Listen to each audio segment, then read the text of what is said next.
For now, I want to bring to the mic a man that I have recently met. His name is Political Will, W-I-L-L. Get it? Political Will? At least that's what he wants to be known as. He is a former airline pilot, and he's got quite a resume of work that he's done in his life. He is a little over 50, and he has decided in recent months, because of recent years and looking out upon America as to how America is really sliding away, to do something about it by walking across America for, and this is key, a balanced budget. Political Will, welcome to the program tonight on the Terry Gilberg Show. Hey, Terry, thank you so much for having me. I greatly appreciate it. I know you're walking. You look fit, much more fit than I am, very beefed up. And you have decided that you've kind of had enough, right? Absolutely. Yeah. And you're sad for the country. And so you've decided to walk across America by getting enough signatures every place where you stop to rest so that once you get to Washington, you might have, hopefully, 1 million signatures from Americans all across the country for a balanced budget. Do I have that straight? How about a minimum of 1 million signatures? Wow. Yeah. Because, look, I mean, it's a numbers game, okay? The more voices in support, okay, the less D.C. can ignore. Right. So it's a numbers game. That's why I always phrase it as a minimum of 1 million. How many do you have already? Not nearly enough. Because you just started, right? You started in California. The beaches of Carlsbad, right in between L.A. and San Diego. And I've been there. They're beautiful. Yeah, good. All right, so you've decided to walk. Do you have car escorts or people to help you along the way? No, flying solo on this. Yeah, I pull a cart behind me. When it's fully loaded with gear, water, so on and so forth, it probably weighs, including the weight of the cart itself, it's about 250 pounds. So yeah, and I try to average about 10 miles a day. So 3,000 plus miles if you do the math, roughly maybe 10 months to complete this. Now, if it takes longer, so be it, because one of my missions throughout this is to talk to as many people as are willing to engage, as many people that want to listen, that want to learn. So it's an educational mission all at the same time. Well, how do you map it all out? You say you go 10 miles and then you rest, or you get food and then let's say it's midday or so and you want to go on again. How do you map all of that out? Well, actually, my walking day is kind of broken down into 3 segments. I get up in the morning, break camp, pack everything up, have breakfast. Now, when you say camp, where are you sleeping? Anywhere I can. Anywhere I can pitch a tent. So, like, for example, when I'm So you're not doing any motels or hotels? Well, every now and then. All right, but go ahead. I would say probably 90% of the time, my tent is my home for basically the next year. So I'll go out and I'll walk 3.5 miles in the first segment of the morning, take a break, rehydrate, eat, walk another 3.5, take a break, rehydrate, eat. Finish it up with another 3.5 for a total of about 10. Now, some days, if I'm in the middle of the desert, no one to talk to, I might clip off 12 to 15 miles. Mm-hmm. If I'm in an urban setting, okay, highly populated, such as Phoenix, I may only walk 4 or 5 miles because hopefully I'm talking to lots of people. And that takes time. Of course. Yeah. And you don't want to hurry it along because the goal is to get a minimum of 1 million signatures to then walk into the halls of Congress. There you go. That's it. And give it to your representatives for a balanced budget. Absolutely. This is the game plan. Once this effort accomplishes its goal of gathering a minimum of 1 million signatures of your voices, your support, that database then will be taken and delivered directly, individually and personally to all 435 members of Congress, individually and personally to all 100 members of the Senate, serving as their political will to get on board with this thing, to get it done, to get it passed into law, and save our beloved America from going broke. Now you say 10 months. It sounds like you're getting yourself ready to walk into Washington about election time.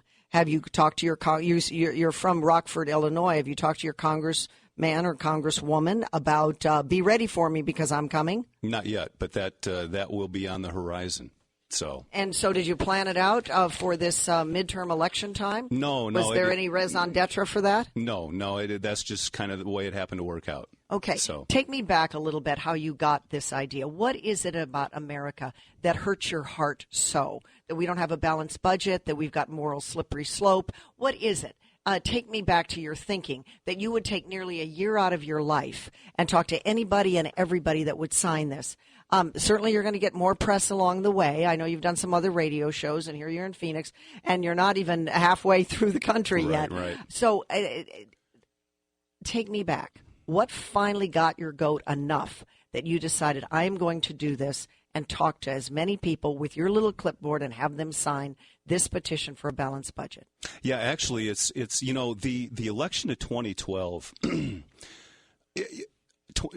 2008, it was kind of somewhat forgivable. I mean, Barack Obama at that time, he was basically a blank slate. So people could take whatever they wanted and throw it onto that blank slate to fill in whatever void, whatever need they might have, needed to get out of that blank slate. Okay? But coming into 2012 now, the man had a record. And the America that I grew up knowing and loving 30, 40 years ago, with that kind of a record coming to the table, he would have been run out on a rail. Okay. Oh, indeed. Hell would have frozen over. I mean, we didn't even know the man in 2007, 2008. Exactly. So, I mean, hell would have stood a better chance of freezing over than this man being elected. So do you think he stole the election from Romney in some ways to be reelected? No. Is that what you're saying? It's tough to prove, but it's tough to prove. But at the same time, too, with some of the things that we've seen this administration do, okay, let's just say it wouldn't surprise me. But so the re-election ticked you off. Well, Terry, it left me with this very empty, hollow, sickening feeling in the pit of my stomach of, you know what? I just don't know my America anymore. And you're not alone. Well, and it was really, really disturbing to me. And so this mission, this effort, it's a two-part journey. Part one we don't really need to get into, but that's kind of personal. But part number two is it's a journey of discovery. Was that a mirage? Or as you brought it up, was it stolen? Okay. Are there still enough of my fellow citizens out there who care enough to actually rise up and make a stand and do something about this and save our beloved America from going broke? Do you think there's just too much talk and not enough action? Oh, well, that's part of it, absolutely. And people are hurting financially, so they're trying to bring home the bacon and get their paychecks and, put dinner on the table and all of that. They're busy raising kids and so forth. But walking, what is it about walking? Why did you choose that? Why didn't you say, to heck with it, I'm going to run, or I'm going to be at the Republican convention, or it is some of these smaller conventions from your state? I mean, right now Republicans are trying to think of their big convention coming up for this next presidential race, moving it up as early as June. Right. Why did you take your political activism and put it in your feet? Well, first of all, a lot of people say, well, gee, why don't you bicycle across America? It'd be a lot easier. True, it's a lot easier. But at the same time, too, it's about building and developing a message, interest. That takes time. It really does. And to bicycle across, I could maybe do it in 2 or 3 months. But in 2 or 3 months, the interest may or may not have been there. Okay, it takes time for this for anything coming from the grassroots. It takes time for it to percolate. Mm-hmm. It really does. It takes time for it to develop. You already have a following, having gone from California now into Arizona. It's slowly developing, but it's coming along. And thanks to people like yourself who allow me and afford me the opportunity to come on air and to share the message and to get the word out there. Okay. That's all part of it. And again, like I said, thank you so much for having me on. Well, you're so welcome. Let me take a quick break. I think, Tyler, now is the time to take a quick break. When we come back, Political Will, you're doing this for a balanced budget. Indeed, that's very, very important. But I'm sure there's other things you would like to accomplish. Well, let me put it to you this way before we go on a break. It's the most important. All right. Very good. All right. With that, let's take a quick break. Political Will is with us. That's how he wants to be known. He's a former airline pilot. He also is a former day trader. He's taking maybe upwards a year out of his life to walk across America, talk to people like you and me, get on radio shows, television shows, just talk to everyday people and try to get a minimum of 1 million signatures, before he presents it to his representatives, our representatives back in Congress to balance the damn budget, won't you? I'm Terry Gilberg. I'll be right back. I'm delighted that I have Political Will in the studio with me. That's what he goes by. And you can find him on his Facebook page, or you can also find him at www.politicalwill.us. .us, as in the United States. All right, Political Will. We were talking about, I was saying at the break, you are the Million Signature Man March, kind of, wouldn't you say? Well, actually, really, Terry, it's this is more about the people, because if this effort is done alone, with no support, it amounts to nothing. When viewed in the framework of accomplishing anything for the greater good. So, look, this is about the people. This is for the people. This is being done for the people. Now, the balanced budget, that's the most important in your mind. And you've got some sense of the economy and budgets and stock markets. You were a day trader after you were an airline pilot. You were a day trader for about 6 years. You know a thing or two about money. Why is the balanced budget in your mind the number one thing, and why you're making why you're doing this march? Aren't there other issues that intrigue you as much about America? This is it. Not even close. Not even close. And here's why. Let's put this into perspective. Let me ask you just on a personal level. Are you a fan of Obamacare? You need to listen to my show more. Okay, so, duh. No, exactly. So So now let's follow that up. Do you think that it would be a good idea to defund Obamacare? Duh. Okay. Now, what if I told you that I had an absolute surefire, guaranteed as sure as death and taxes way to accomplish exactly that, to defund Obamacare? Would that pique your interest? I would pique my interest, and I would answer it as this. You would get 1 million at least signatures behind that, and you would plop it right there in Washington where the man lives, right in the Senate and the Congress, and at least 1 million. Here's how so we I do get it. Here's how we do it. Here's how we accomplish it. But again, this is being brought up to put things into perspective, to make a point. Here's how we defund Obamacare. We tack on another $5 to $7 trillion onto our debt and bankrupt America, people. That's how we defund Obamacare. But here's the downside to that. Not only do we defund Obamacare, but we also defund every other governmental program out there. We defund every other issue that exists. Okay, so here's the bottom line. Well, wait a minute. I think what you're saying is Americans haven't felt it in their pocketbook yet. And I would add, they didn't feel it in this last election, presidential election, when Romney lost. Had we had some soup lines, had we had, more of feeling it in the wallet, Romney would be president.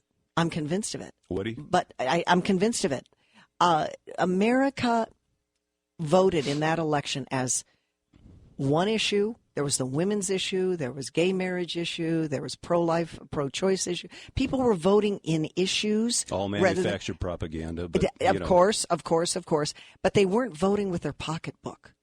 How can you not vote with your pocketbook because they don't feel the pinch enough. When the real unemployment rate, rests right around 11% or more, or more. And when you look at it in the black community, 25 to 30%. But if there's so many entitlements and all of this government spending, whether it's Obamacare or Social Security or Medicaid or Medicare or whatever you want to call it, free education, free this, free that, they're not feeling it in their wallet.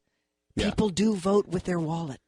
Entitlement nation, yes. know, and whatever happened to the old JFK of ask not what your country can do for you, but what you can do for your country. What happened? What happened to it? The left went so far to the left, it would make JFK look like like Ronald Reagan today. No doubt. Yeah. No doubt. No doubt. But let's get back to putting this into perspective now, okay? We bankrupt America, all right? That defunds everything. Look, this is the bottom line. Money is the lifeblood that flows through every issue, okay? So what happens when the money runs out? In the face of a bankrupt America, look, getting our fiscal house in order, people, this is the mother of all causes. It is the linchpin of all issues from which every issue hinges, because in the face of a bankrupt America, there is no funding to secure our borders, a.k.a. immigration reform. In the face of a bankrupt America, there is no Social Security or Medicare for our seniors. There's no welfare or Medicaid or other social safety net programs for our poor. Okay? In the face of a bankrupt America, every other issue out there is rendered absolutely meaningless. We have one chance to get this right, folks. We have one shot to get this done. There are no mulligans. There are no do-overs. There are no second chances. And that chance starts right now, while there's still time and before it's too late. Well, we're running out of time, but the libs will say, no, you're absolutely wrong, Political Will. All we have to do is continue to print money. And, China will buy our debt and we buy their, well, they'll say and their stuff, their junk. Every time we print money, okay, we are devaluing the dollar and we are jacking up inflation. I agree. So, and look, China, and now China is the second most economically strong nation in the world now. And China is the and they can call our debt like that. There you go. And China is the single largest foreign holder of our debt. And you know that China is chomping at the bit for America to go belly up, because I believe that, and you believe little that. China. But this administration and all of the minions that are on the taxpayer tit, if I can say Absolutely. that, and I think that is a word I can say on the air. I don't care. Because as long as there is a general federal handout, they're set. You know what? It's time for we the people to make them care. Political Will, if you'd like to follow Political, thank you for being on the show. And if you'd like to follow him, go to his Facebook page, Political Will, or www.politicalwill.us. And I will be following you as you walk across America, get those million signatures. Thank you. Be in touch with me, will you? Absolutely. And thank you. So nice to see you. You're a true patriot. Thank you.